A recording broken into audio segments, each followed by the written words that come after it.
महिलाओं की सुरक्षा इस देश में अधूरी बहस है। हम इस देश में लाख जात क्यों बनाए हुए हैं?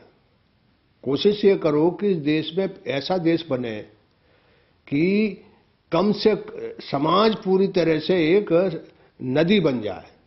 हम खड्ड खंड करके पोखर बना करके हिंदुस्तान की जो माँ है वो जाति बनाए रखने के लिए हम उसको गुलाम रखते हैं और हर घर के ऊपर निर्भर कर उसकी कहाँ शादी होगी, कहाँ ब्याह होगा।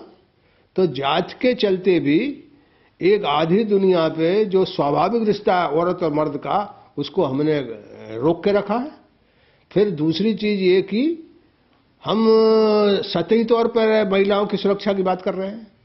हमारे यहाँ तो हमने समाज ही ऐसा बना कर रखा है कि पुरुष प्रधान है। हमारे यहाँ समाज में हमने, आप ये बताइए कि महाभारत और रामायण में जो लड़ाई हुई है वो महिला के अपमान की है। आज भी लोग जब आपस में लड़ते हैं तो महिला का अपमान करते हैं। यानी हमने अपनी संस्कृति का एक हिस्सा मान लिया कि महिला अपमानित होगी, सामने वाला अपमानित होगा। तो सीधी बात है कि देश में जो जाति व्यवस्था है उसको एरेडिकेट करो।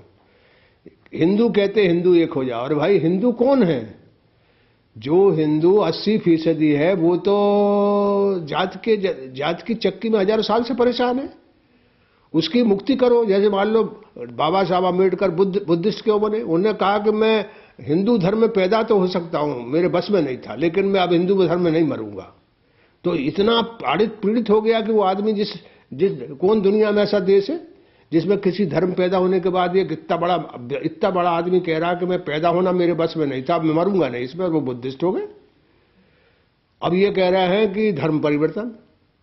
अरे धर्म सामंतों के राज में, बादशाहों के राज में और मीडिएवल पीरियड में कोई ने बंधन नहीं लगाया धर्म पर कि कौन सा धर्म कौन मानता है। यानी निजी मामला है।